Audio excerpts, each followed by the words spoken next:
But as she turned to leave, a strange sensation gripped her. Her feet, which should have carried her back home, were rooted to the spot, immovable as if the earth itself held them. Panic gripped her heart as she realized the river had seen through her disguise. Amara was stuck, a prisoner of her own choices, and as the reality of her situation dawned on her. Once upon a time, in a small African village, there was a family known by all. Mazi, the head of the family, had two wives, Oge and Oluchi. Each of them had one daughter. Oge's daughter, Ugo, was pretty, but Oluchi's daughter, Amara, was something else. Her beauty was like the bright moon in the dark sky. Everyone in the village couldn't stop talking about her, especially after the prince himself saw her and decided he would marry her when she was old enough. But, as you can guess, not everyone was happy about this. Oge, the first wife, was green with envy. She believed her daughter, Ugo, deserved the prince's attention, not Amara. Oge never hid her feelings about this. She was always cold and distant to Amara. Everyone saw this, but nobody said anything. It was one of those things that everyone knew but never talked about openly. The prince, young and noble, only had eyes for Amara. Whenever he came through the village, he looked only for her. But Amara, she was a simple girl. She loved playing with her friends, helping her mother, Oluchi, and dreaming under the starry sky. She never really understood how much the prince admired her. But in Oge's heart, a plan was brewing. A plan born from envy and bitterness. A plan to turn the tides in her daughter's favor. Little did Amara know that her stepmother's envy would soon turn her simple, joyful life into a twisted tale of deceit and struggle. The village, a place of laughter and community, was about to witness a story that would be told for generations to come. One day, Ogi, with a heart heavy with jealousy, cooked up a cunning plan. She wanted to spoil Amara's good name, to dim the light that shone so bright around her. So what did she do? She took one of her most precious pieces of jewelry, a necklace that sparkled like the morning sun, and hid it in a pile of clothes that Amara was supposed to wash at the river. It was a sneaky move, one that she hoped would stain Amara's reputation in the eyes of the village and the prince. Amara, innocent and unaware of this storm brewing, took the clothes to the river. She was humming a happy tune, washing the clothes in the cool water. But as she reached deep into the pocket of one garment, her fingers touched something unexpected. It was the necklace shining with an accusing glare. Amara's heart skipped a beat. Confusion and worry creased her brow. This wasn't hers. It had to be her stepmother's. With a heart full of innocence, she decided to return the necklace to Olga after finishing her chores. She thought of how worried her stepmother must be, losing something so valuable. In her mind, returning the jewelry was the right thing to do, a simple act of honesty. But little did she know, she was walking right into the trap set by Ogi. When Amara got back home, ready to explain the strange discovery, Ogi was waiting. But instead of being grateful, Ogi started shouting, accusing Amara of stealing the necklace. "Thief! Thief!" she cried, drawing a crowd. The villagers gathered, curious and concerned. Amara, scared and shocked, tried to explain. "I found it in the laundry.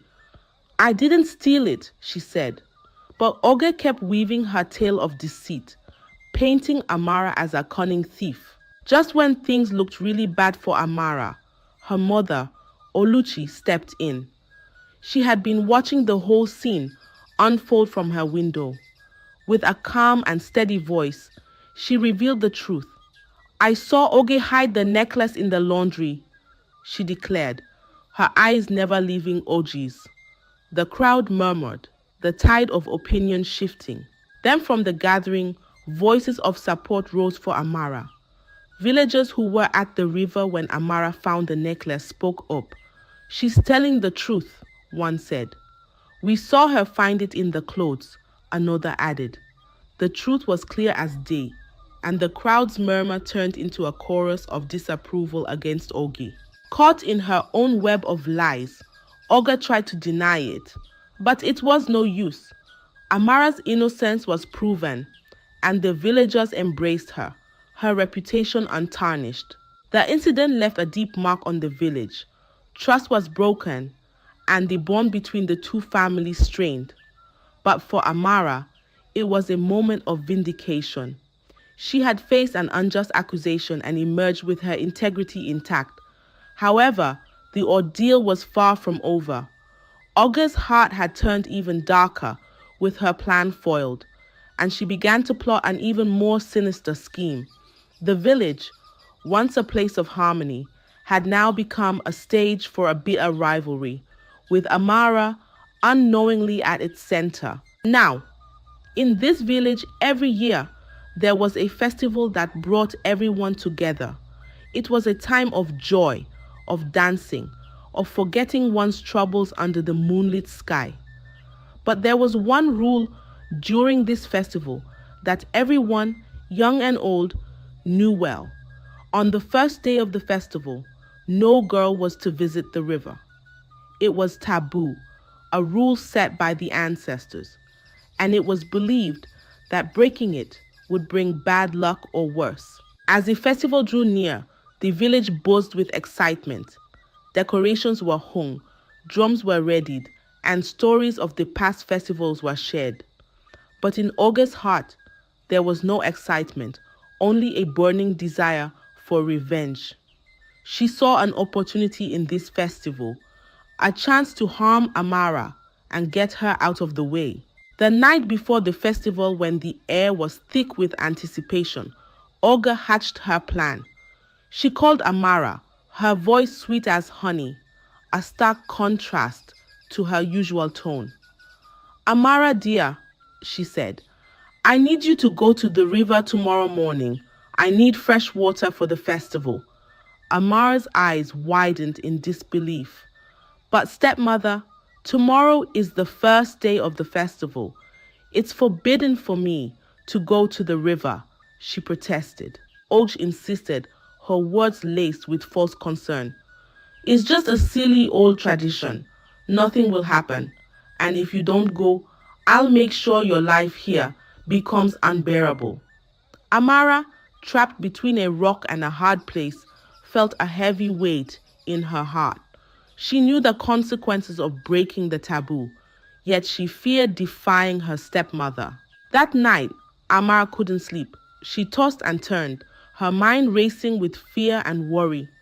The river, always a source of life and joy, now seemed like a gaping mouth, waiting to swallow her whole. She thought of disguising herself, of somehow tricking the river's spirit, but deep down, she knew there was no fooling the forces of nature. As dawn broke, casting a golden glow over the village, Amara faced a choice that weighed heavy on her young heart. She knew the sacred taboo of the festival.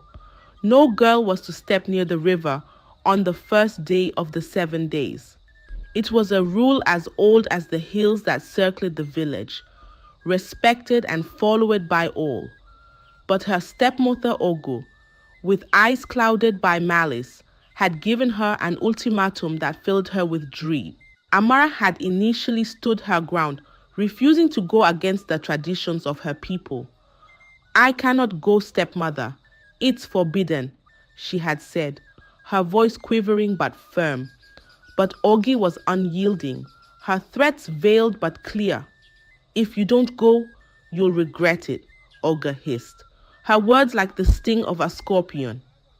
Amara felt trapped, torn between respecting the age-old customs and the fear of her stepmother's wrath.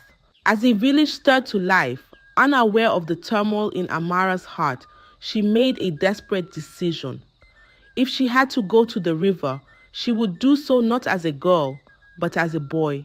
In her mind, it was a way to fool the spirits, to protect herself from the curse. She rummaged through her father's clothes and found an oversized shirt and trousers. Disguised in these, with her hair tucked under a cap, she hoped the river would not recognize her as the girl who dared defy the taboo. With a heart pounding like the drum that would soon sound in the festival, Amara set out for the river.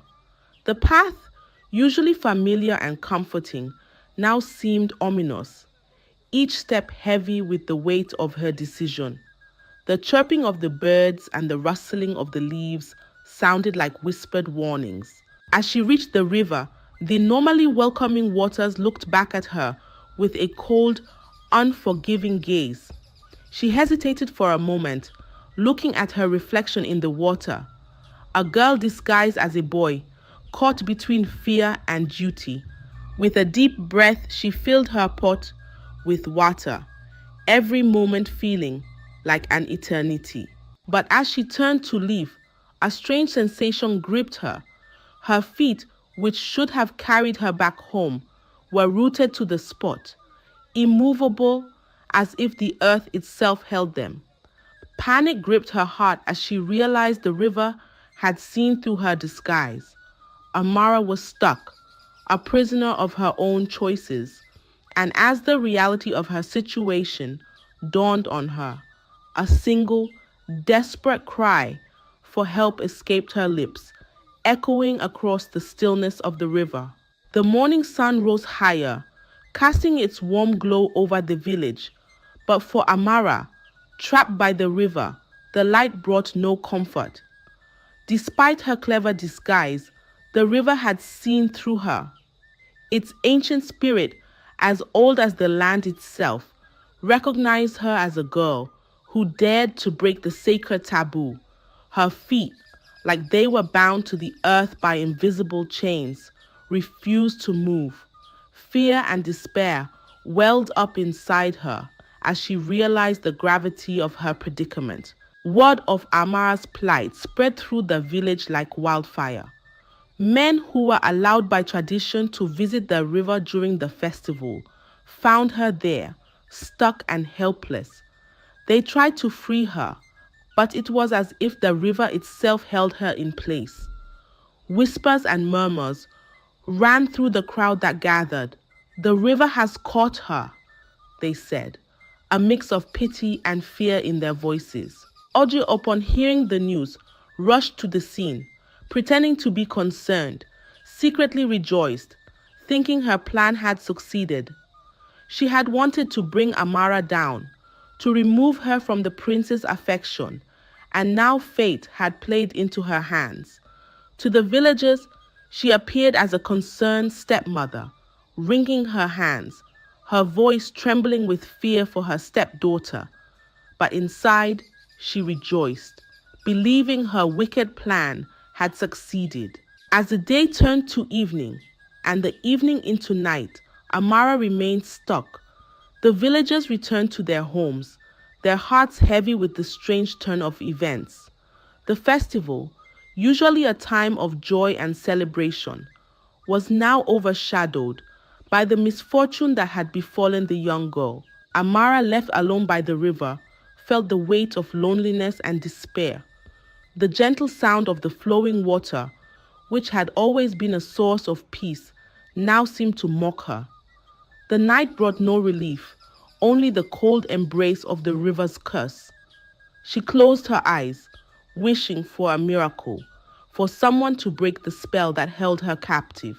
In the village, the first day of the festival commenced with less cheer than usual. The drums and songs sounded, but they were tinged with sadness. Amara's plight was on everyone's mind, casting a long shadow over what should have been a time of celebration. The river, once a giver of life, had now become a jailer, and Amara its unfortunate prisoner. The sun rose on a new day, but in the village, the mood was somber. The festival continued, but the joy was muted, the laughter tinged with sadness. Meanwhile, Oluchi, Amara's mother, returned from her journey to a neighboring village. She had been visiting her own mother, unaware of the turmoil that had unfolded in her absence. Upon her return, the news of Amara's predicament hit her like a thunderbolt. Her heart sank as she imagined her daughter, alone and helpless by the river.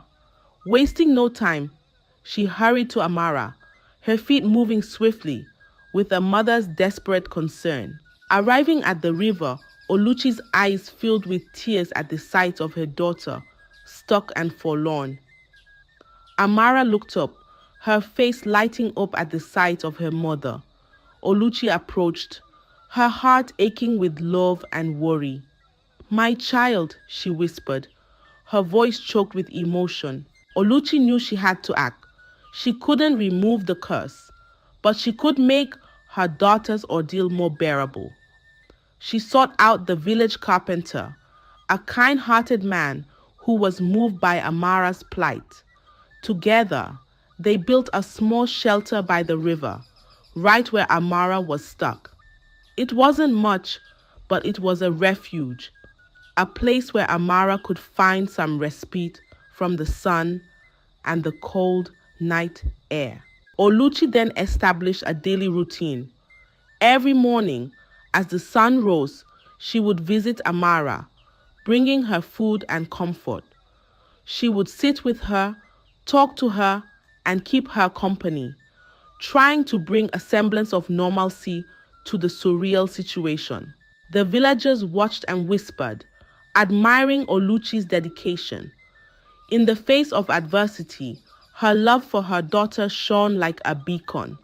The story of Amara, the girl stuck in the river, and her devoted mother became a testament to the unbreakable bond between a mother and her child. As the days passed, Amara found strength in her mother's visits. The shelter provided physical comfort, but Oluchi's presence was a balm to her soul. The river still held her captive, but she was no longer alone.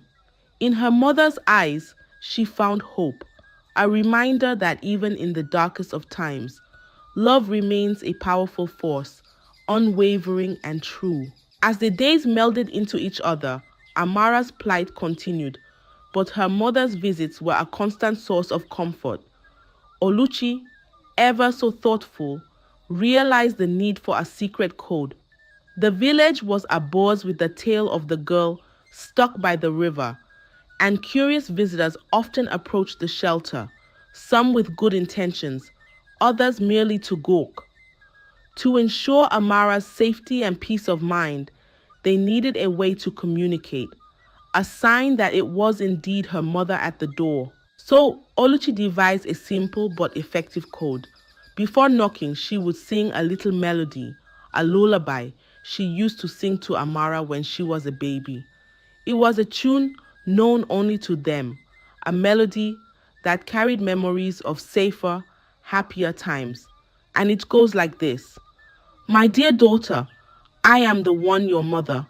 I love you and won't want you to suffer. Please open the door. I am your mother Oluchi."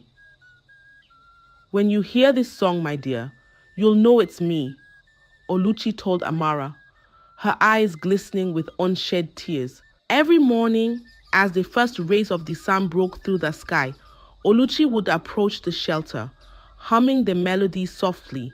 Hearing it, Amara would feel a wave of relief and open the door to welcome her mother. They would sit together, sharing food and stories, their conversation a balm for Amara's troubled heart. Oluchi would tell her about the happenings in the village, about the festival that continued despite the shadow cast by their misfortune. She brought news of friends and neighbors, snippets of everyday life that kept Amara connected to the world she was temporarily cut off from.